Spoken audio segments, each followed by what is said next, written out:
আপনাকে কবরে রাখার পর, আমাকে কবরে রাখার পর ফেরেশতা চলে আসে।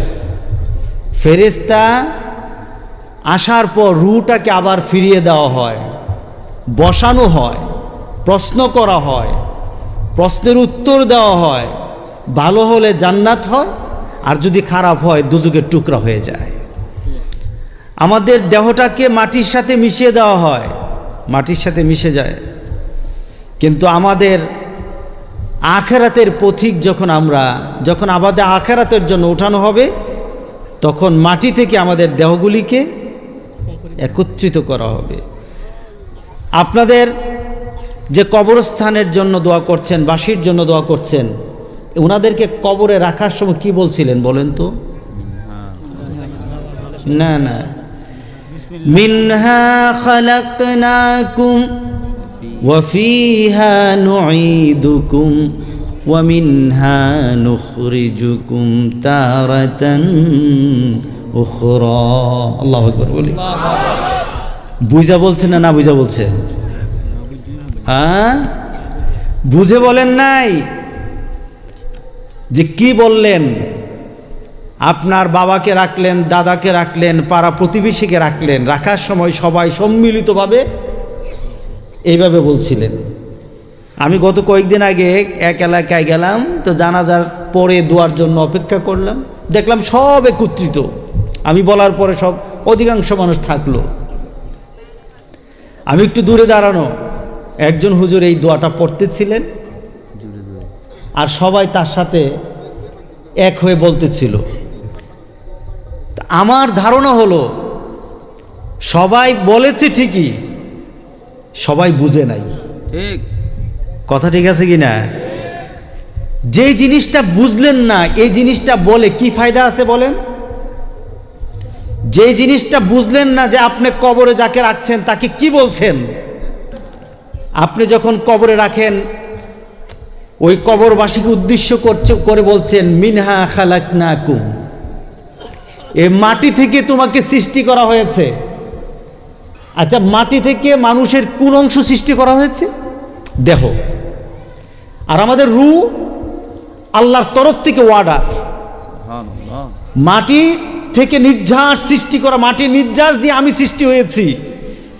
এর জন্য আপনি যখন কবরে রাখেন তখন আপনি বলেন মিনহা খালাকনাকুম। সুবহানাল্লাহ বললেন না? আপনি তাকে রেখে বলতেছেন মিনহা খালাকনাকুম, মাটি থেকে তোমাকে সৃষ্টি করা হয়েছে। যখন তাকে বলছেন মাটি থেকে সৃষ্টি করা হয়েছে, তখন তার সাথে কি রূহ আছে? তাহলে আপনি কি বলতেছেন? কারে বলতেছেন? মাটিকে বলতেছেন। তোমাকে মাটি থেকে সৃষ্টি করা হয়েছে, ওয়া ফিহা নুঈদুকুম, আর এখানে আমি তোমাকে আবার স্থাপন করছি, এখানে রেখে যাচ্ছি। মাটির সাথে তোমাকে আবার মিশিয়ে দেওয়া হবে, এখানে রেখে যাচ্ছি। তাহলে বোঝা গেল মাটি থেকে সৃষ্টি, মাটিতে আবার দিয়ে যাচ্ছেন।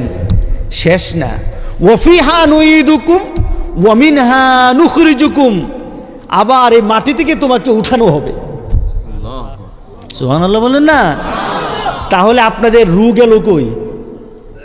আপনারই তো প্রমাণ যে শুধু রূহ নিয়ে উঠবে না, দেহ নিয়েও উঠবে।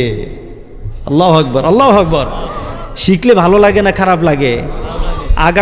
আগামীতে কেউ মারা গেলে তাকে যখন দাফন করবেন তখন আমার কথা একটু মনে হবে, হুজুর তো বলে গেছিল।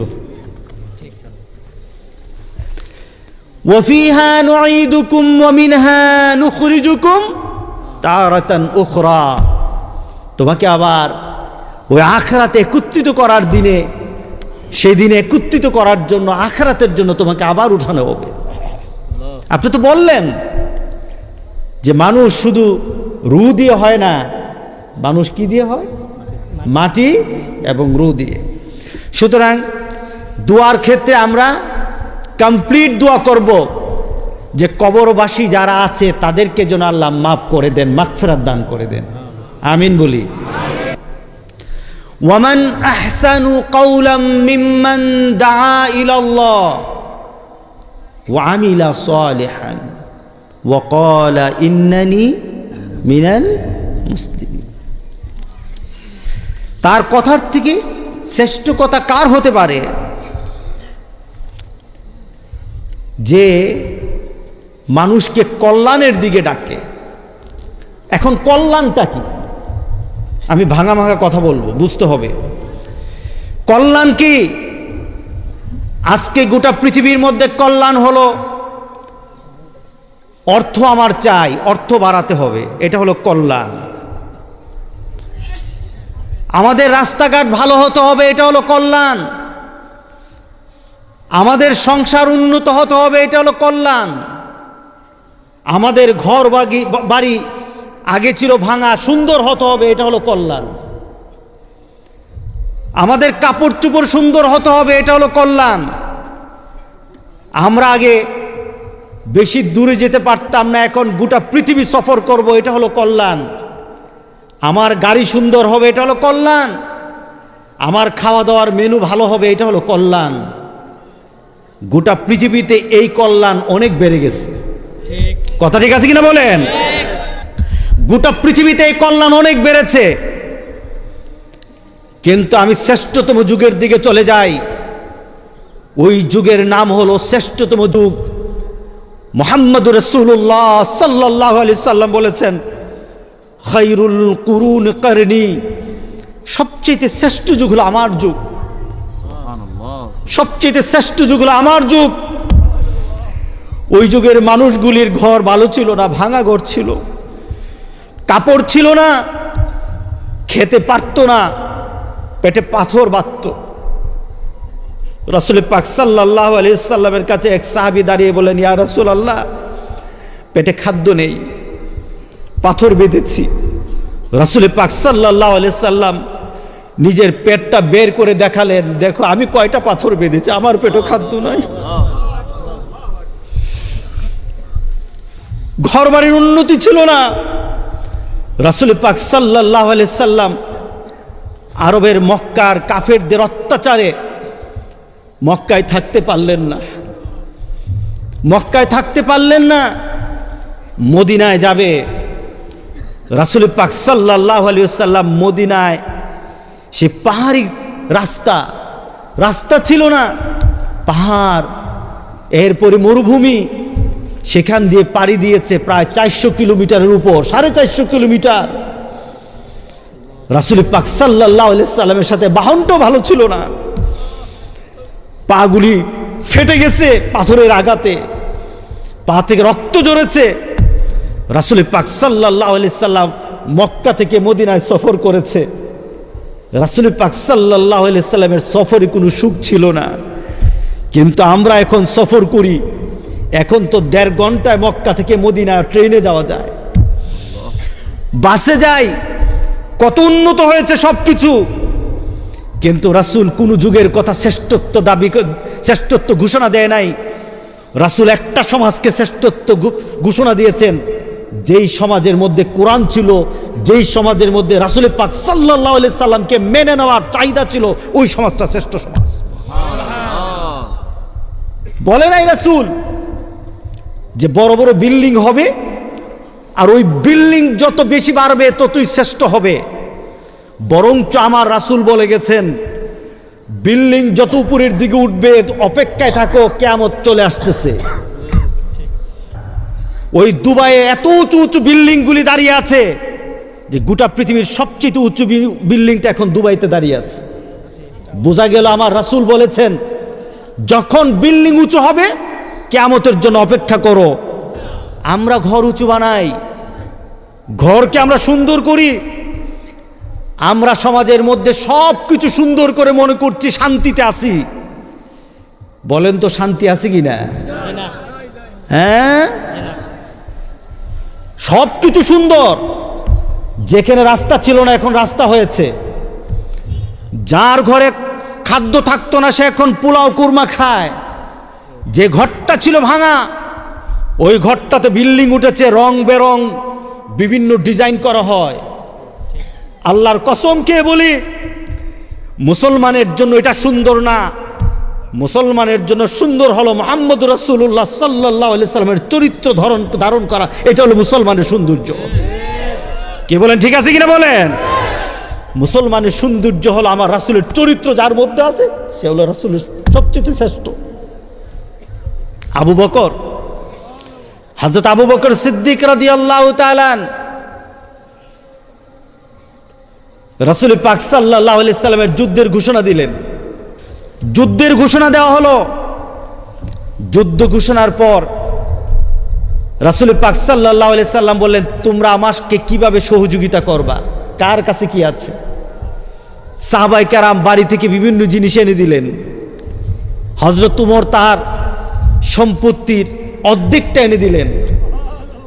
হযরত উসমান একটা পুরা ব্যবসার অংশটা দিয়ে দিলেন। হযরত আবু বকর সিদ্দিককে দেখে না, সবাই যার যার ক্ষমতা অনুযায়ী ইসলামের জন্য রাসূলের ডাকে সাড়া দিয়ে সেখানে দান করা আরম্ভ করল। মহিলাদের শরীরে কোনো স্বর্ণ ছিল না, সব খুলে দিয়ে দিল ইসলামের জন্য, সব বিলীন করে দিল। রাসূল পাক সাল্লাল্লাহু আলাইহি সাল্লাম এদিক ওদিক তাকায়। রাসূল পাক সাল্লাল্লাহু আলাইহি সাল্লাম বলেন, আমার আবু বকর কোথায়? সুবহানাল্লাহ, আমার আবু বকর কোথায়? হযরত আবু বকর সিদ্দিক রাদিয়াল্লাহু তাআলা একটা খাম্বার পাশে দাঁড়ানো, রাসূলের ডাক শুনে উপস্থিত হলেন। আবু বকর, তুমি কি আনছো? হযরত আবু বকর সিদ্দিক রাদিয়াল্লাহু তাআলা হাতের মধ্যে একটা পুটলা বের করলেন। রাসূল পাক সাল্লাল্লাহু আলাইহি ওয়াসাল্লামের কাছে এটা উপস্থাপন করে বললেন, ইয়া রাসূলুল্লাহ, সবাই তো যতটুকু পারে ক্ষমতা থেকে বেশি বেশি করে দান করছে, যার যতটুকু আছে পর্যাপ্ত হারে দান করছে, কিন্তু আমার কাছে তো এমন কিছু নাই। আমি যে আপনার সামনে গিয়ে দাঁড়িয়ে দান করব, আমার দান করার মতো ঘরে আমার কিছু ছিল না। ইয়া রাসূলুল্লাহ, এই যে পুটলাটা আছে, এই পুটলার মধ্যে যা আছে, ঘরে যা ছিল সব কিছু এটার মধ্যে নিয়ে এসেছি, ঘরে আর কিছু নাই। আল্লাহ রাসূল ছাড়া ঘরে আমার আর কিছু নাই। রাসূল পাক সাল্লাল্লাহু আলাইহি সাল্লাম আবু বকরকে ডাক দিয়ে বললেন, আবু বকর, এই স্তূপ করা যত সম্পদ আছে এই সম্পদের মান, আর তুমি যে ছোট্ট একটা পুটলা আমাকে দিলে ওইটার মান যদি পাল্লায় দেওয়া হয়, গোটা পৃথিবীর সব সম্পদ এক জায়গায় দিল, আবু বকর তোমার ভিতর থেকে যে মহাব্বতের টানে যেটা দান করলা, ওই দানের সমান গোটা পৃথিবীর সম্পদ হবে না। কি ছিল করে তাদের? কি ছিল করে? রাসূল ছাড়া কিছু না, রাসূলের চরিত্র ছাড়া কিছু ছিল না। আজকে আমরা কত উন্নত, আজকে গোটা পৃথিবী কত উন্নত। বাংলাদেশ উন্নত হয়েছে, গ্রাম উন্নত হয়েছে। আচ্ছা বলেন তো দেখি, যত জেলখানায় যত লোক আছে, এরা কি পেটের কারণে খাদ্য খেতে পারে না এই কারণে জেলে আছে, নাকি চরিত্রের কারণে জেলে? হ্যাঁ, চরিত্রের কারণে জেলে, সম্পদের কারণে নয়। কারণ এমন পৃথিবীর কেউ বলতে পারবে না এখন বর্তমানে না খেয়ে কেউ মারা যাবে, ঠিক না? কিন্তু জেলে লোক আছে কিসের জন্য? চরিত্রের কারণে। চরিত্র নাই বলে আজকে মানুষ জেলে যায়। চরিত্র না থাকার কারণে মানুষ আল্লাহ রাসূলকে ভুলে যায়। কথা ঠিক আছে কিনা বলেন? আজকে আমরা সব কিছু বাড়িয়ে দিলাম, কিন্তু আমি চিন্তা করলাম না এই বরান্তটা যেটা আমি বাড়িয়ে নিলাম এটা আমার আখিরাত না। কথা ঠিক আছে কিনা বলেন? এটা আমার আখিরাত না। আখিরাত কি হবে? রাসূল পাক সাল্লাল্লাহু আলাইহি সাল্লাম বলছেন, একটা মানুষের সম্পদ হবে, দান দক্ষিণা হবে, তার আমল হবে, কিন্তু আরেকটা মানুষের দান দক্ষিণাও থাকবে কম, তার সম্পদ হবে কম, আমল হবে কম, কিন্তু চরিত্র ভালো হবে, তার মর্যাদা আকাশ সমান বেড়ে যাবে। আল্লাহু আকবার, আল্লাহু আকবার বলি। আজকে আমরা কবরে কি নিয়ে যাব? কবরে আমাদের খোরাকটা কি হবে? কবরের খোরাকটা সম্পর্কে কি প্রশ্ন করা হবে? আপনার কবরবাসী যতজন গিয়েছে তাদেরকে প্রশ্ন করা হয়েছে, আপনিও যাবেন, প্রশ্ন করা হবে। কথা ঠিক আছে কিনা বলেন? আল্লাহ সুবহানাহু ওয়া তাআলা এটার ব্যাপারে একটা প্রতিযোগিতার কথা একটা আয়াতে আমাদেরকে জানিয়ে দিলেন। আলহাকুমুত তাকাসুর হাত্তা যুরতুমুল মাকাবির কাল্লা সাউফা তা'লামুনা সুম্মা কাল্লা সাউফা তা'লামুন। আল্লাহু আকবার বলি।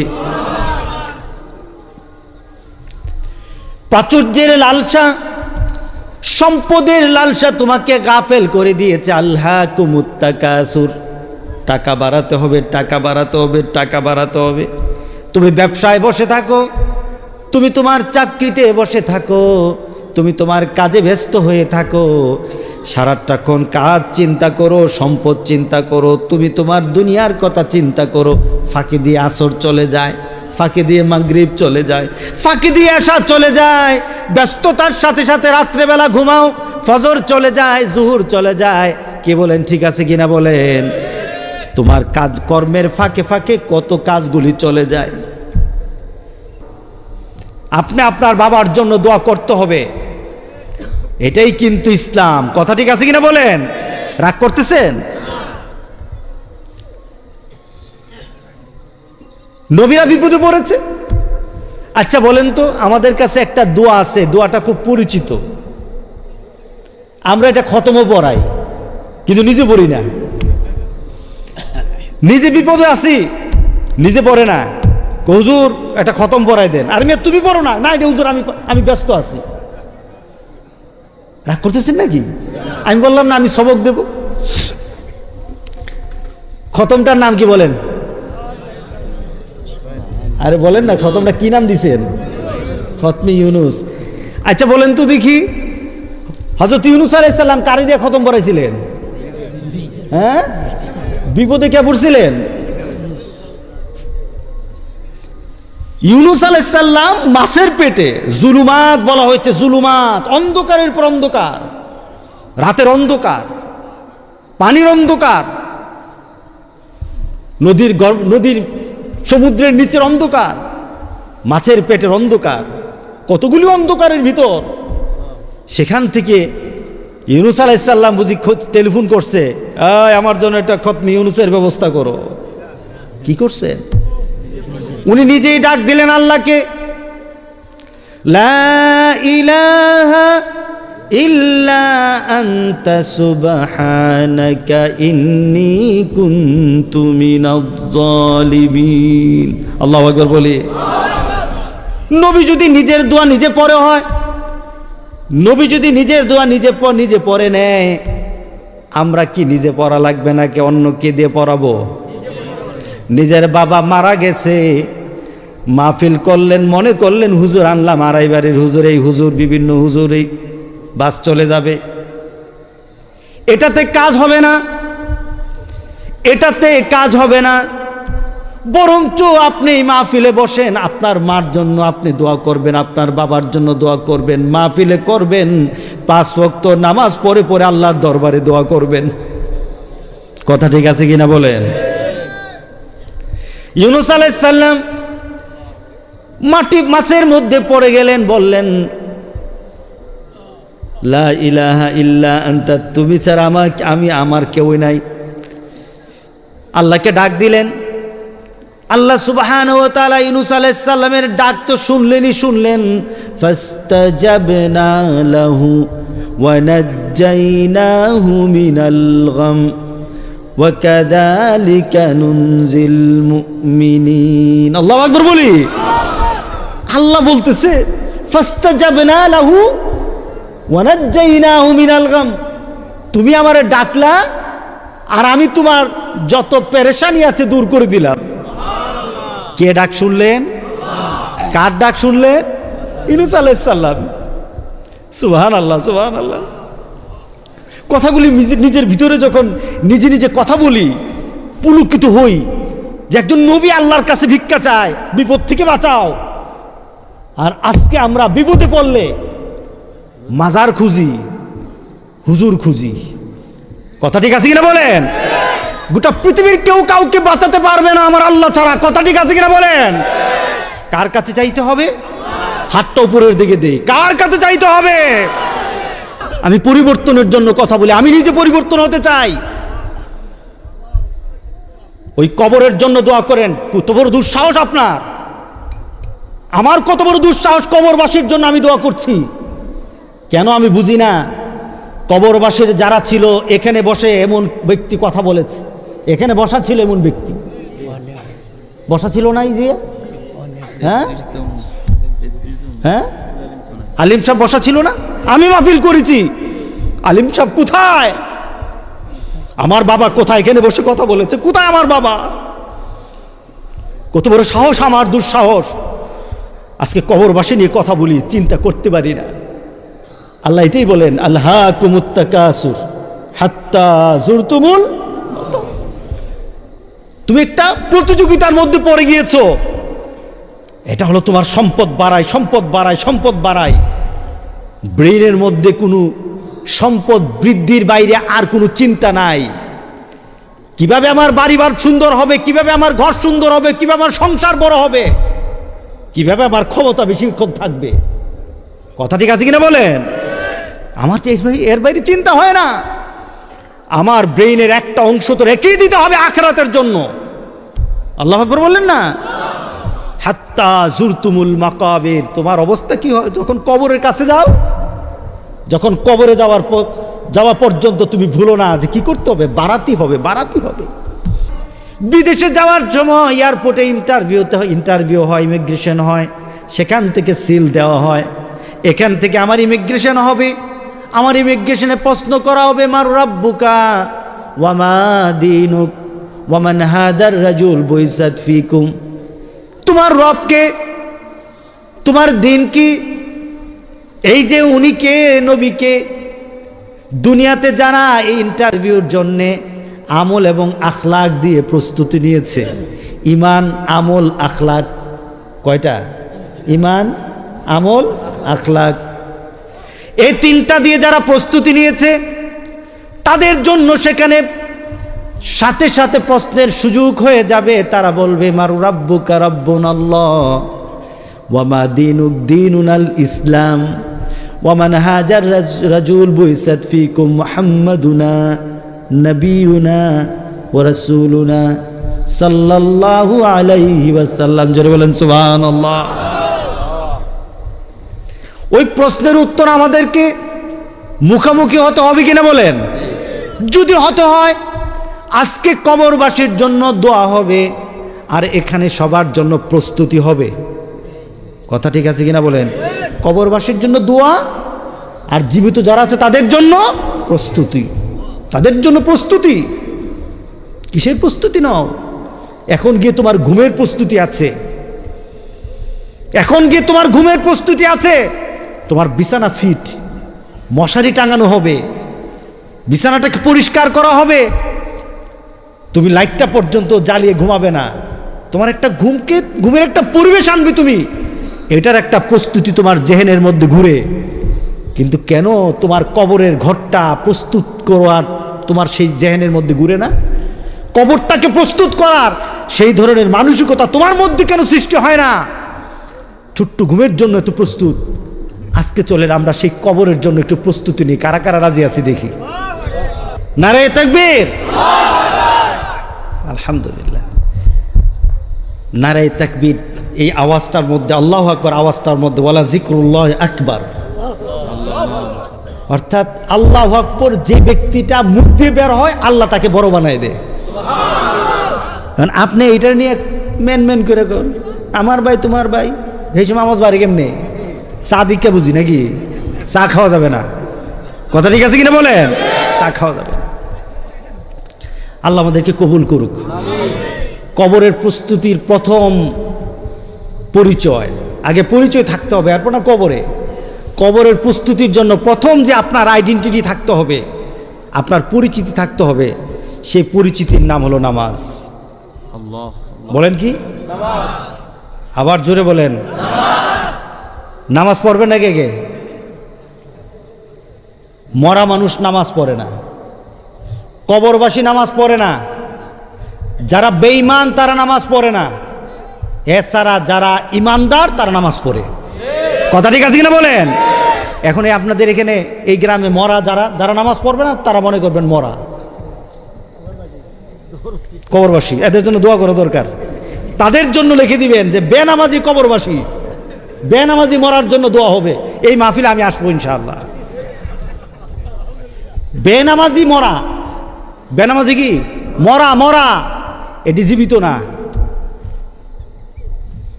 গ্রামের এর সংখ্যা বেশি না কম? হ্যাঁ, আপনাদের এখানে কম? মসজিদ কয়টা? হ্যাঁ, 11টা মসজিদ। আলহামদুলিল্লাহ, এটা তো পুরো বাংলাদেশের মসজিদ এক কেন? আলহামদুলিল্লাহ, আলহামদুলিল্লাহ। নামাজে বাড়াতে হবে। আমি যে কথাটা বলেছি, নামাজ নাই যার, ইমান নাই তার। নামাজ নাই যার, জানাজা নাই তার। নামাজ নাই যার, আজকের দোয়া তার জন্য না। কথা ঠিক আছে কিনা বলেন? দোয়া করি। ও যুবকেরা, নামাজ পড়তে ভালো লাগে না?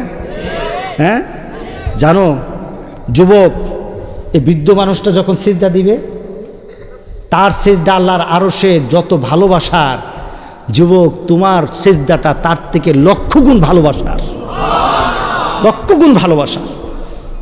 তুমি যখন সিজদা দাও, আল্লাহর ফেরেশতার পর্যন্ত তোমার দিকে তাকিয়ে থাকে।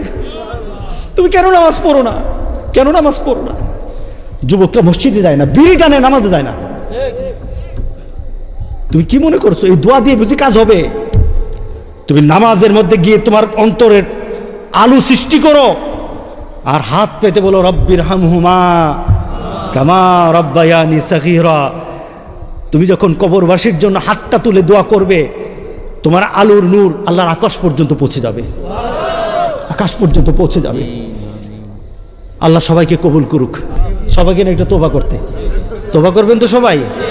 সবাই আস্তাগফিরুল্লাহ, আস্তাগফিরুল্লাহ, আস্তাগফিরুল্লাহ হিল্লাযী লা ইলাহা ইল্লা হুয়াল হাইয়ুল কাইয়্যুম ওয়া আতুবু ইলাইহি।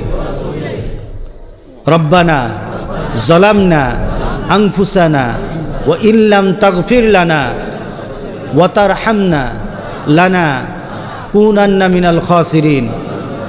আয় আল্লাহ, আমাদের জীবনের কবিরা গুনাহ, সাগীরা গুনাহ, জানা গুনাহ, অজানা গুনাহ, সকল গুনাহ হইতে তোমার কাছে ক্ষমা চাই। আয় আল্লাহ, মালাকাল মউত আসার আগ পর্যন্ত তোমার হুকুম মতো, তোমার হাবিবের নিয়ম মতো চলার ইমানি শক্তি, শারীরিক শক্তি দান করে দাও। আমিন, আমিন ইয়া রাব্বাল আলামিন।